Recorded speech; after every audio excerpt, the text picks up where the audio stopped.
Hello, and today I want to be reviewing the CLG versus Cloud9 game. So, I was actually sick today and I was just asleep. So, I woke up at around 1 a.m.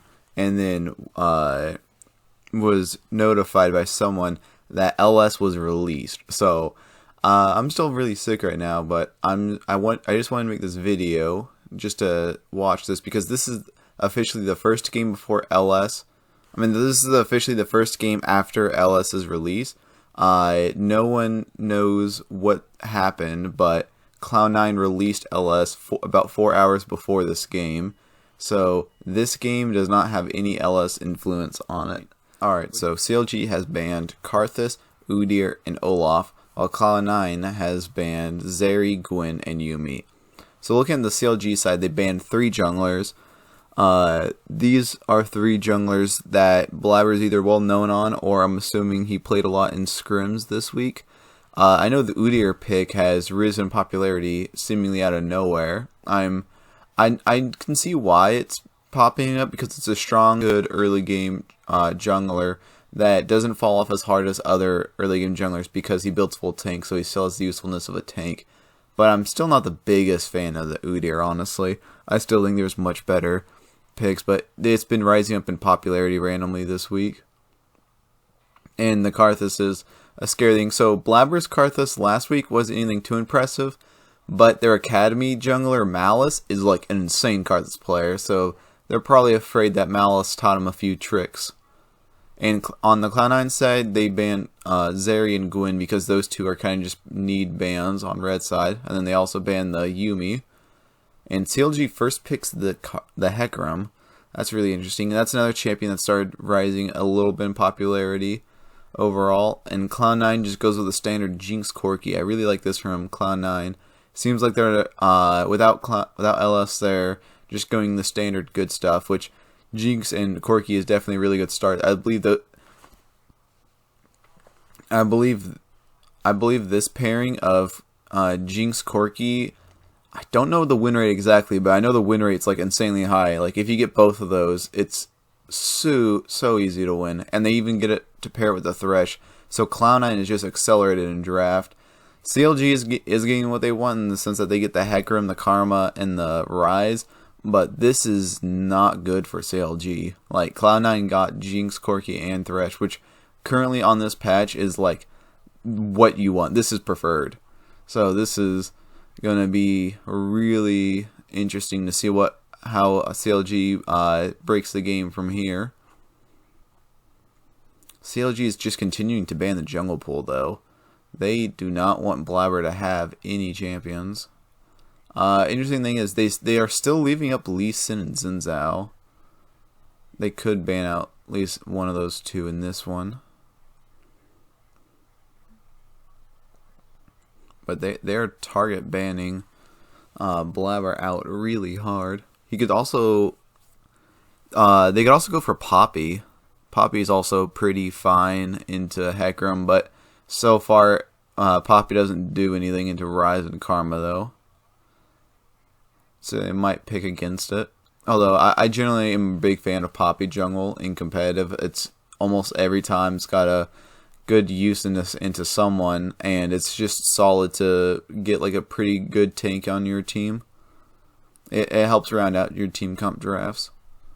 So I'm definitely a big fan of them. Cloud9 starts banning out the ADCs though because CLG actually hasn't picked their ADC yet.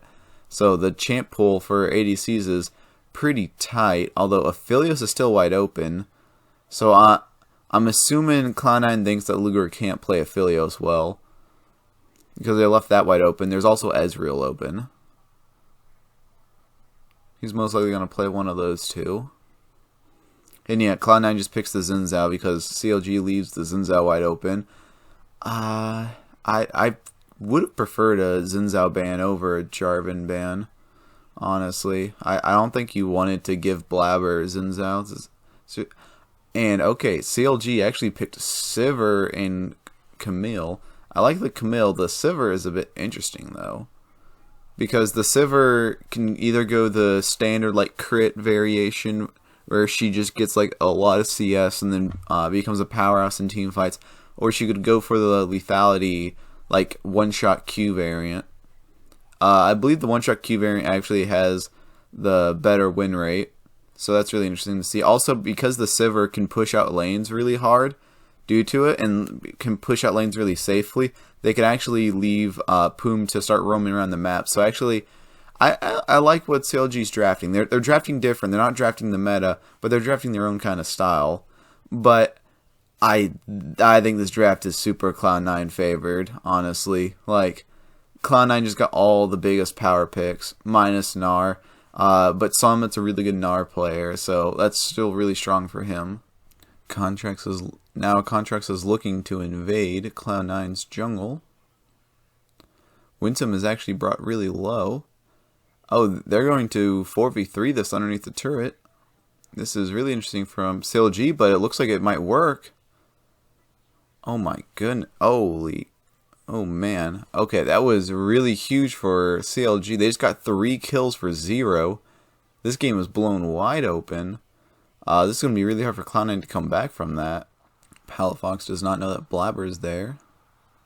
Blabber's looking for the 1v1. I'm not sure if Blabber wins this or not. Winsome's coming over, but so is Contracts. Knocks Contracts away, but it's not much you can do. Alright, so that was another nice kill for CLG. CLG is just blowing this game wide open.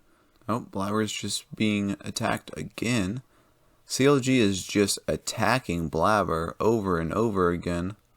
Oh, Cloud9's looking to engage on Palafox. Looks like this is going to be Cloud9's first kill. CLG's going to try and stop it though. Alright, Cloud9 finally has got a kill to their name. Okay, CLG's about to dive on the Fudge. Fudge is just dead here. CLG is just looking to collapse on Summit. Yep, Summit's just dead here. All 5 members of CLG are there. Oh, they're looking for Summit again in the solo lane. In the side lane. Summit should just die here. CLG is taking the Baron, but Cloud9's going to try and stop them.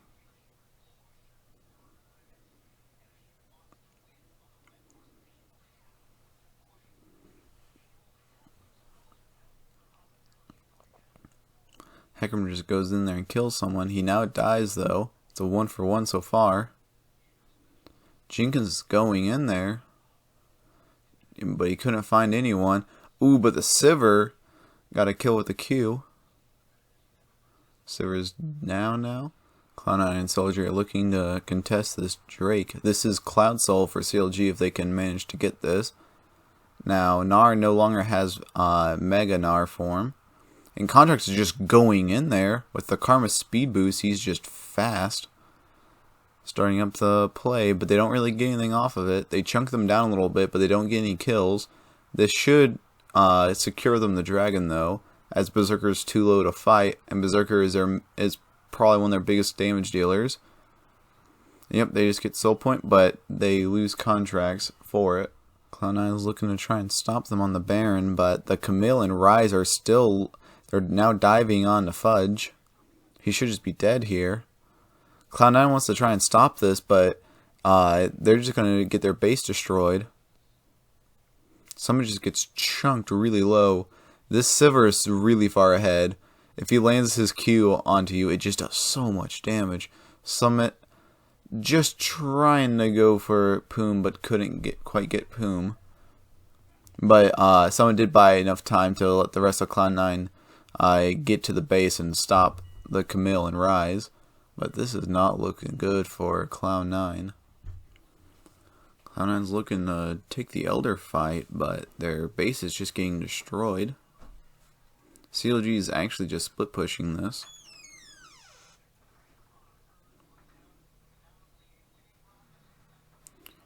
Fudge is coming back to try and stop it, but there's 2 people over there. They just one-shot Fudge, and this is game. Cloud9 takes the Elder, but it doesn't matter. CLG actually just split pushed to the victory. And this is CLG's first win. Alright, so this game was definitely awkward for Cloud9. They had like the best draft you could have given them. and they fumbled it now. Alright. But anyways, hope you liked the video. If you did, please consider subscribing and watching another one of my videos. But until then, goodbye.